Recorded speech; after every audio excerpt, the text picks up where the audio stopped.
So it's all for play for still. I think so. Do you want to bet against us?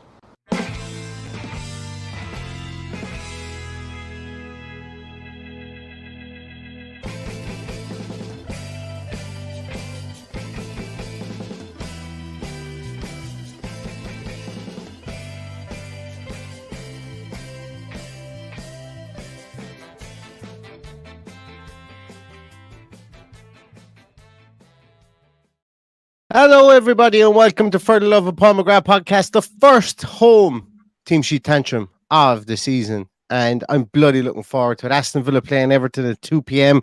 Although I can completely understand that the majority of people are probably still stuck, not stuck, but still watching the Women's World Cup final at the moment. So hopefully you catch this afterwards. And I actually have it on up here. Oh no, it's just turned off. So we will keep you abreast of any. We will keep you abreast of any scores. Multitasking here, watching both. Yeah. Watching both because it didn't help the team sheet tantrum when 13 minutes went up on the clock. But anyway, there you go. There was a nasty head injury, and the referee took her time getting that right. So anyway, there you go. Yeah, exactly. But we've got a big game today in Villa Park.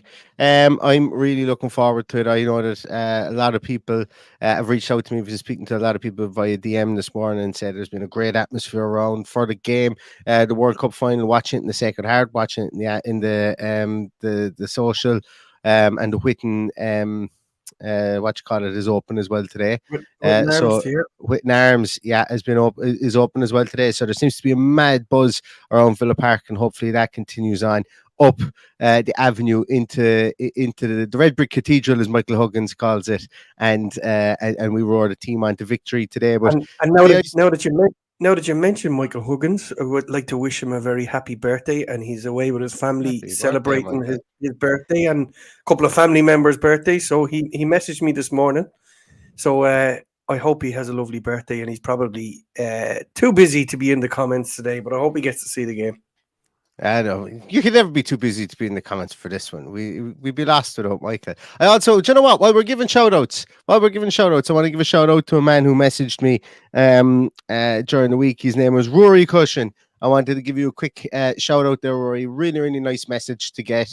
And thanks a million for watching the podcast. You'll know what the message said. It was really, really nice, and I really appreciate it. And the last person I want to give a shout out to as well today, because she was in the Sacred Heart today, and she saw something that she said she thought I might like, is to Nicola Adams as well. So thank you so much, everybody. There's been so much interaction this week actually with the podcast, and it's bloody beautiful and brilliant, and I love it. So if anybody has wants to get anything off their chest, don't be afraid to reach out to us. We're more than delighted, should I say, to chat to you guys about anything. But I suppose we better chat about Aston Villa and Everton today, Paddy. I know we did our pre-match show already, and I was kind of we didn't really talk about would there be massive wholesale changes to the team. We kind of both said that there probably won't be, but what's your feeling on it now that we're at Sunday at 4 minutes to the team sheet being announced? Are you still of that mindset, Paddy? Yeah, just the enforced ones. I would imagine we would just see a change for Mings and a change for Bailey. I think that's all we're going to see today. I could be wrong, but I would find it really strange if he was to mix things up in midfield, other than if John McGinn was carrying an injury and that's why he came off last week. We don't know that for sure. That would be the only one that I would see. And you know what? John McGinn might move around given who's available and Bailey not available. So we'll just have to wait and see what comes. There hasn't been a whole pile of chat around the training this week. And that's the way I like it, because they should be rectifying the situations behind closed doors and not doing it in public. So looking forward to seeing how we react to what's gone on in the last week. We won't be seeing Zaniolo. I see people are mentioning him in the comments. I'm reliably informed he was done before the 12 o'clock work. No, it was all done apparently, but it's just a case of he won't be involved this weekend. That's why it wasn't announced at the time of signing. Yeah, I think the club more or less said that the work permit is still underway as well. Well, that was the case when they announced his signing on Friday. wasn't it Friday? So I would imagine work permits. I'd imagine the work permit office don't work on Saturday or Sunday morning. So I'm not sure. But look, as I say, he's just coming back from a groin injury anyway as well. Exactly. Yeah. So there is all that. But we And won't see him today. one And training hopefully we won't session need with him. the team probably isn't enough. Yeah, I don't think so either. Although Unai Emery only needed one training session with the team to go away and beat Manchester United, so there is that too. You never know, but I don't expect to see him. I don't expect to see him today. I suppose, Paddy, I don't think McGinn is injured. I think we would have heard about it. But I think that the one change that we could see is probably in that midfield. They're going to come and they're going to cross the ball and they're going to cross the ball. And when they're finished crossing the ball, do you know what they're going to do? They're going to cross the ball again. Because that's Sean Dyche in a nutshell. They've got the likes of Dwight McNeil there if he starts today. They've Joe Garner, who's a very good player, signed for Manchester United last season. They have Alex Iwobi, who every single Everton player says is the most technically gifted player at Everton. You know, so they're going to be able to get the ball down the wings. They're going to be able to I think the biggest thing for me is whether Dominic Calvert-Lewin is fit enough or not. I envisage we're going to see him on the bench, but that changes everything for me if he's fit. So let's see what happens. Yeah, they're one of the guys that I really like that's going to be playing for them today is right back Nathan Patterson, Scottish kid that they bought last season, got injured and didn't see an awful lot of game time. I think he's was linked with us. Yeah, I think he's a really good player. And yeah,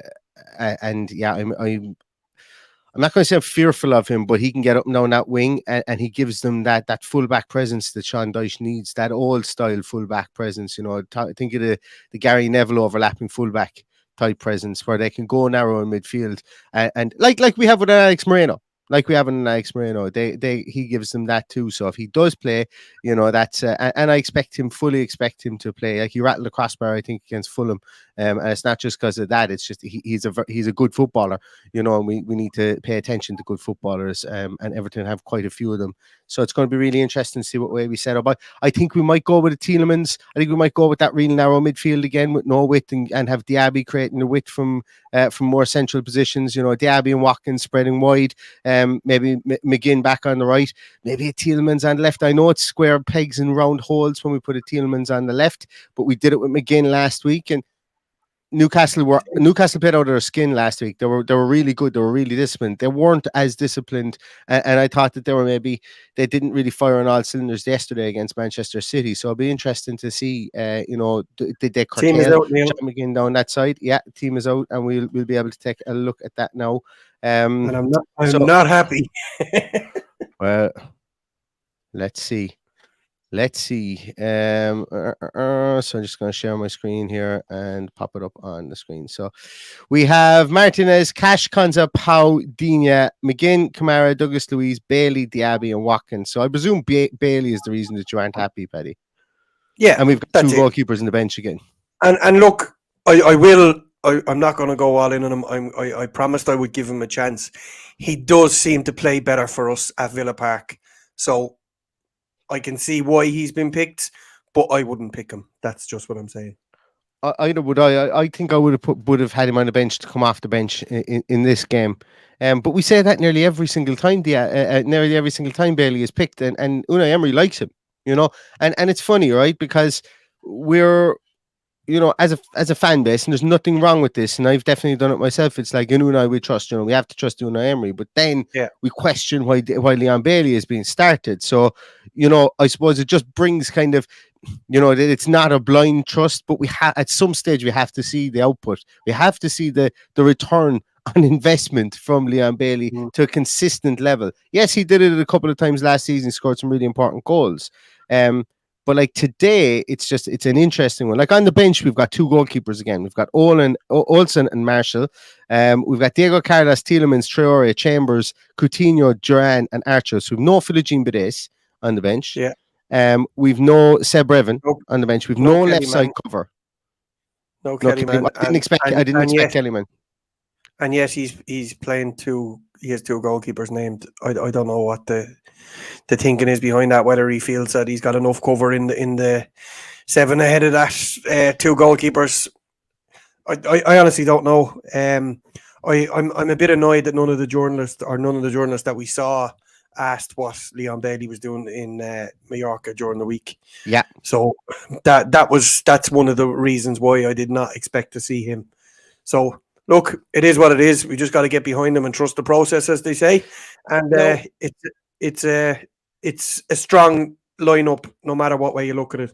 So fingers crossed they can go and get the 3 points. The only other thing I could think of is, yes, we could have had photographic evidence of Leon Bailey being in Mallorca, but was it last week? So like it didn't seem to be challenged in any situation or whatever. It was kind of just taking that. Yeah, he was there last week. Anyway, look, it's a baffling one.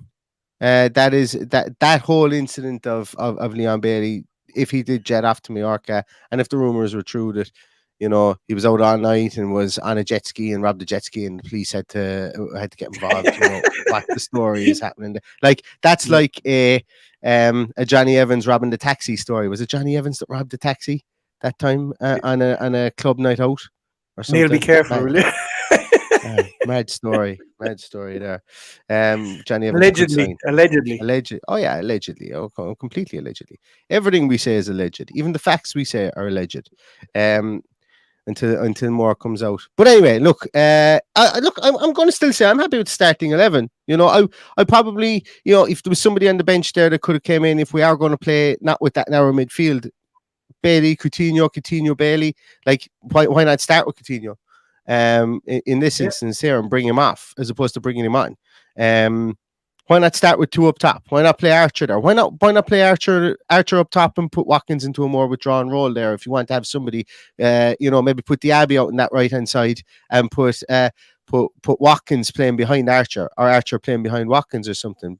It's very similar what we've seen here. This is and this isn't a criticism. Don't get me wrong, because we finished the season so strongly with a tactic like this. But for me, it's very similar, and maybe that's what we need. Like we could be as I say, I don't know if we're going to be 3-0 up at halftime. We very well could be, because Unai Emery teams have a habit of bouncing back, and that's what I fully expect Aston Villa to do today. But we can still be critical about a selection and ask questions about it. But I think on the whole, I'm happy with what this lineup is. There is that question, and the only reason I'm unhappy about the Bailey side of things is because I want to see consistency. And if we hadn't had that situation that was never really addressed about him being in Mallorca, that's a bit of an irk to me, So that's just the only reason why I would question it, to be honest. Yeah, can't argue with that. We do have Calvert-Lewin to contend with, which for me, I'll pop that. Given what people perceive to be a lightweight in the air defensive structure that we have currently today, in that Konza and Pau Torres don't have the aerial threat that Mings possesses, or indeed Diego Carlos possesses.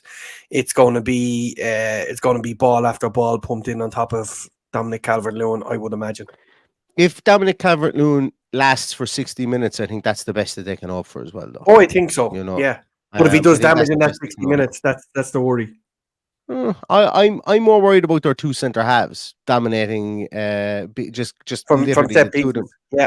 Well, no, not even from set pieces. I mean, from us in open play. I'm more worried about them dropping Onana and dropping Ghana back very far. Ghana Gay, but dropping them, like I criticize Aston Villa's midfielders for doing, dropping them back onto the toes of the 2 centre halves. I'm not even saying that far.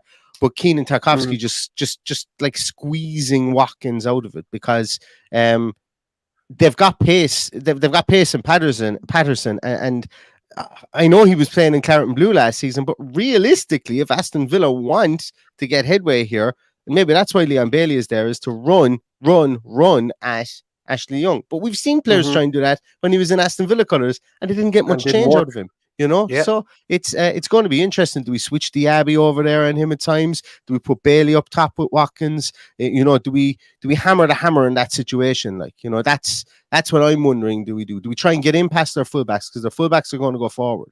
well, Patterson is going to go forward anyway. Do we try and exploit that? Because when Patterson goes forward, we pull Watkins right out into that their right hand side or left hand side, like we did an awful lot in preseason. And then do we start playing the straight balls forward so Watkins can run, can start running across defenders again? I think that plays into our favour. But there are obvious areas here where Everton must be licking their lips at us and going, yeah, we're going to pump balls into that box there and make sure that Watkins or the Martinez has to come for every single one of those, because good and all as he is underneath the cross, it only takes for him to go up for a cross, get caught under a load of bodies, or get a load of bodies caught underneath him, spill the ball, which a lot of goalkeepers would do, and it's not something that Martinez has done, but it just takes one of those for a bit of a pinball scramble inside in the middle of the box, and that's dice ball, it's play the averages, make them make a mistake. That's usually what dice ball is. And I'm confident that we will be able to withstand that, though. At the same time, I'm confident that we'll be able to withstand that. Yeah, I think our secret weapon in all of this is Diaby as well. So we've got pace on either wing. We've got the option of switching them over as well. I'd love to see Diaby running at Ashley Young just for something different. I totally get what you're saying about them packing that. And in fairness, I think they need to pack it, because I don't think with the obviously the aerial presence of Keane and Tarkowski, they're not brilliant footballers. They're there to do a job. They're there to break up play, but passing the ball out from the back and playing lovely joined up football won't be exactly what we're expecting from those kind of players. I think we start completely on the front foot today. I expect nothing else other than attack from the start. I think there's going to be a point made today. I think we're going to do really, really well. My concern is Calvert-Lewin. Absolutely, he can.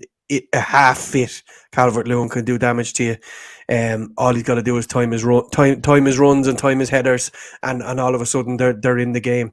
But we've got to go and get ahead early and really keep them on the back foot, and that's obviously what he's trying to do by playing Bailey as well. Keep talking, Paddy. Keep talking. I'm trying to find something.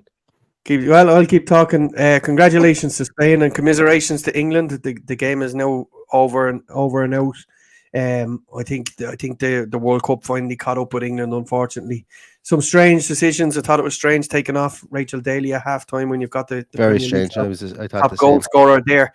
If she felt she was being exploited down that side, I thought they could have brought on a replacement there and pushed her into a more advanced position.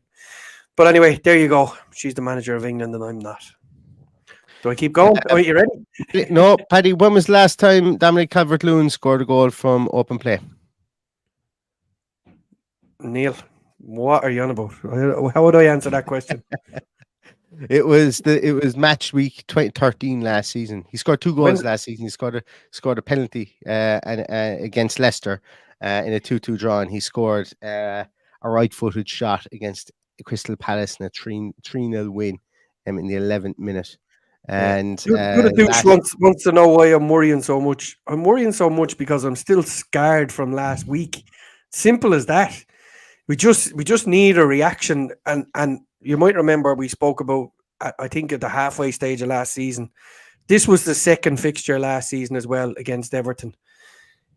We went and lost to Bournemouth, and then we come back and beat Everton. This game is very, very, very important in a lot of aspects. If we're going to be attracting players, we need to have points on the board today.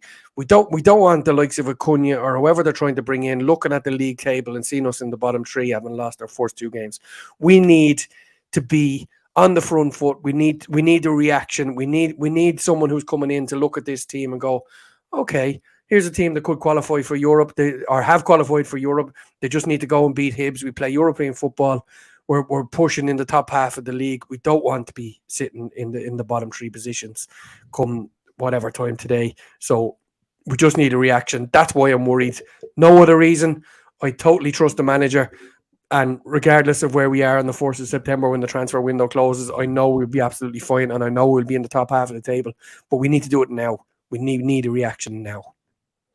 Yeah, and then we will get, like, I've no doubt that we will get a reaction. Like, I'm not worried about today. I'm just pointing out areas. We're doing a show whereby we have to discuss the two team sheets and potential areas whereby people could see joy against our team and where we could see joy their team. Realistically speaking, I'd love to come on for 45 seconds when the team sheet's announced and go, team is grand. Fuck it, I'd love if there was somebody different in X position. We'll talk to you later, lads. That'd be beautiful. Yeah. But you know, we have to discuss discuss the different parameters and permutations with regards to it as well. And I think that's all that's all I've been doing anyways. I'm confident that we will that at Villa Park here we're going to get a good showing. I've already picked Aston Villa 2, Everton 0 as my scoreline. And Paddy, you know what that means. It's coming up to the time where you're going to have to tell us what your score is going to be. Or do you want to wait for the roundup of everybody else's scores? Everybody start putting your scores into the chat there, and we'll get to the score roundup in a moment. But do you want to give us your score? Do you want to wait for everybody else's first, Paddy?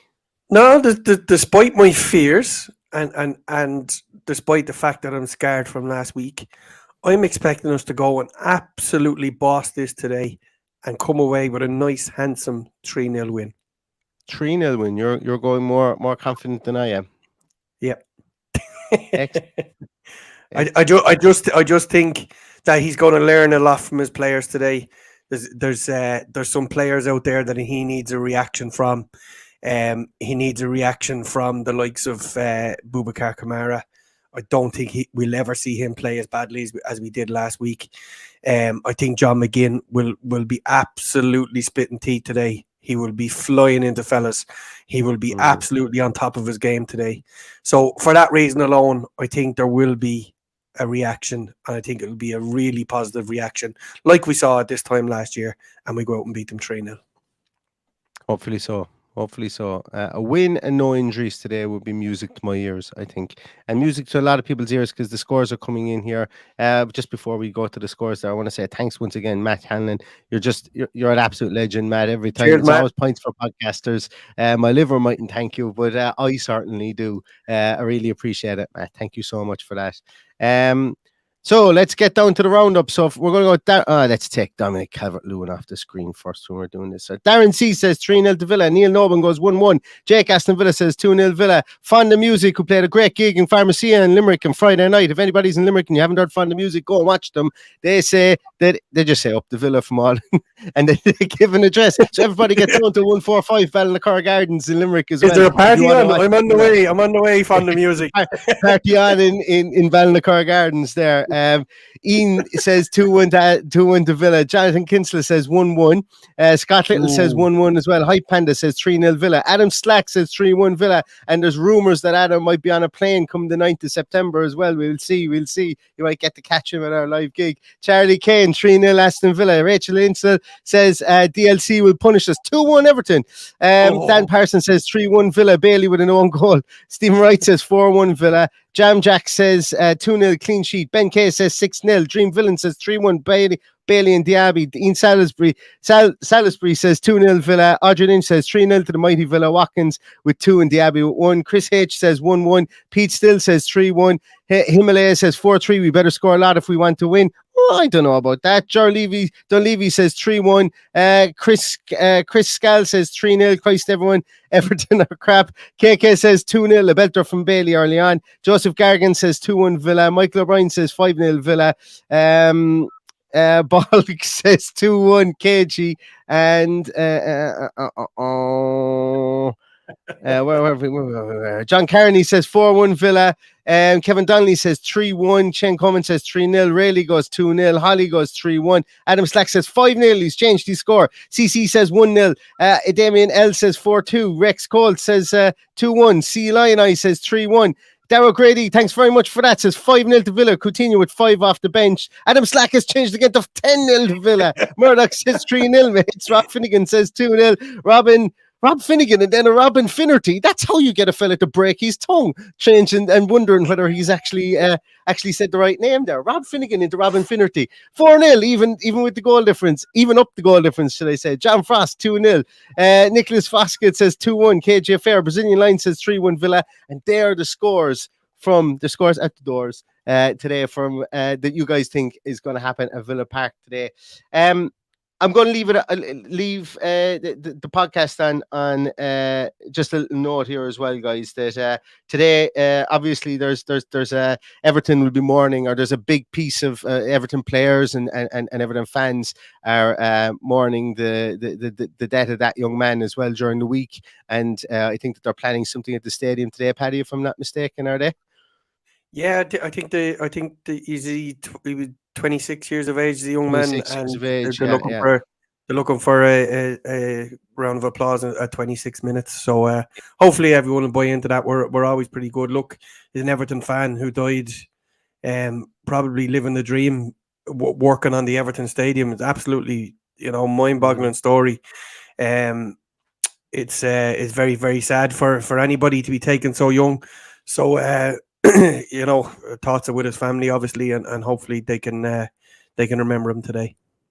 Yeah, absolutely. And anybody in the stadium, we're a team that's known for giving respect in situations like that. So I expect nothing different from everybody in the stadium today. Like the Newcastle fans gave to Tyrone Mings when he was taken off last week, when things like that, or when anything never got the chance to say that, actually. That I thought that was given how some of their fans are online.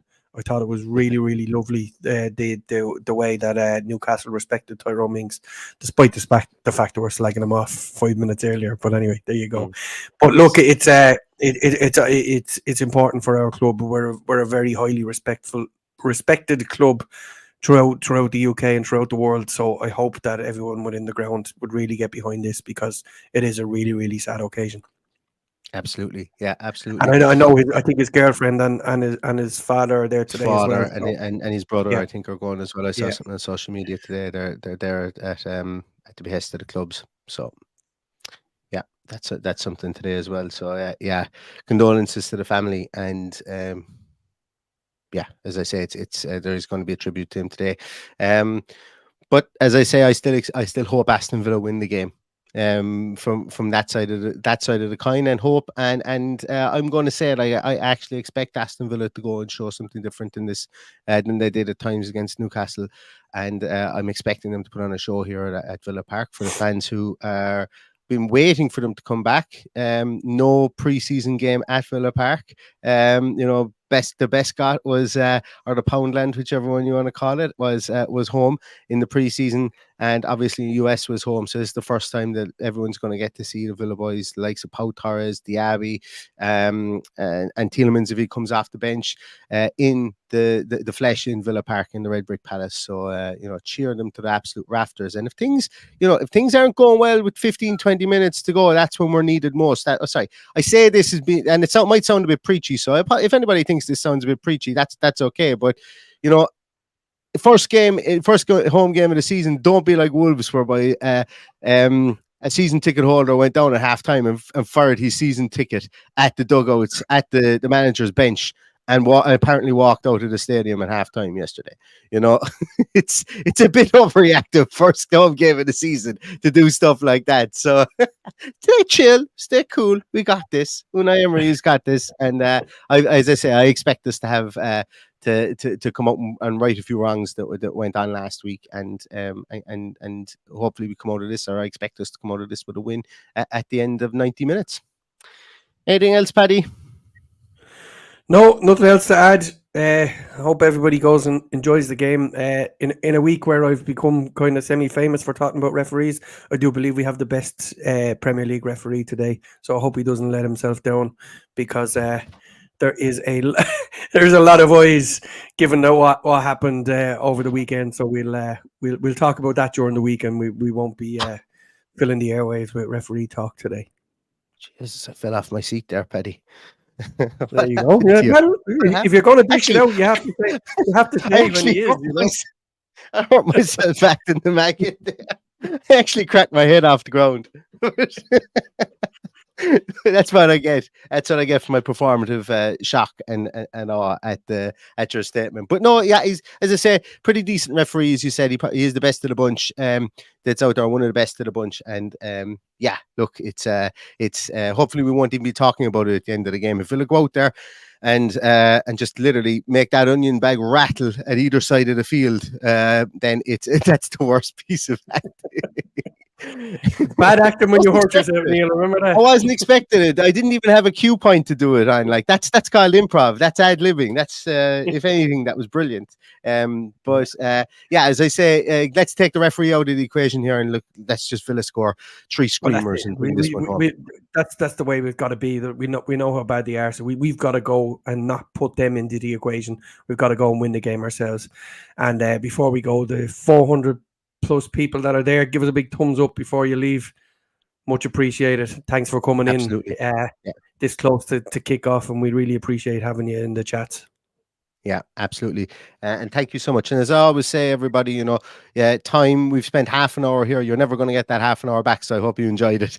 So anybody who gives us their time, we always appreciate that. And we hope it was worthwhile for you to spend that time with us. If I could ask of one small piece for you, if anybody here likes to listen to podcasts or listens to podcasts, or even, I'm not even asking you to listen to our podcast. If you could subscribe on the audio podcast channels through whatever podcast provider that you use, whether it be Apple Music, whether it be Spotify, whatever that you use. If you could even just subscribe, you don't even need to listen there.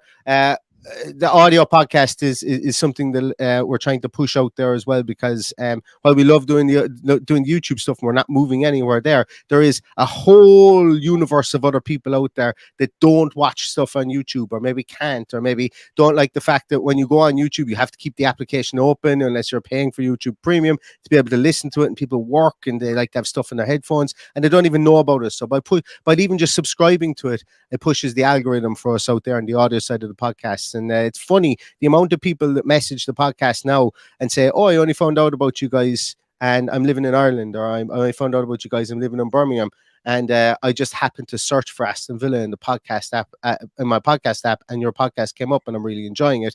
That's pretty cool when you get messages like that, but it goes to show that on YouTube it gets pushed an awful lot easier, but not everybody uses YouTube. So it's just about creating a community where people can comment and chat to us and stuff like that, and that's really what it is. So if you could do that, it would be absolutely fantastic for us. We won't bother you with any more asks after that then. So match is on in 36 minutes time. We'll see kickoff. I'm really expectant. I'm giddy. I'm excited. I'll have the house to myself for the game. Well, I won't. I'll have my little lad with me, my little 14-week-old fella. But yeah, he's quiet as a mouse now. So we're going to sit down and watch it. And I'm going to dress him up in his Aston Villa onesie. And that's going to be a good luck charm for us today. So as I say, I'm expecting 2-0. Paddy's expecting 3-0 to Villa. And I hope that all you guys see a very, very good game today at Villa Park for first game back for the 2023-24 season. So with that, we're going to finish up. I hope everybody enjoys their day. Get in front of your TV, get your beverages, get your snacks, whatever. And if you're getting to the stadium, hopefully you get your seat nice and quickly and you roar that team onto victory. We will be back with a post-match show. Regardless, win, lose or draw. I hope I've got the big Cheshire cat smile on my face after a win. So join us there at 3:55, right on the final whistle, and we will talk to you then. But in the meantime, everybody, stay safe, stay healthy, and all that's left to say is up the Villa. Up the Villa.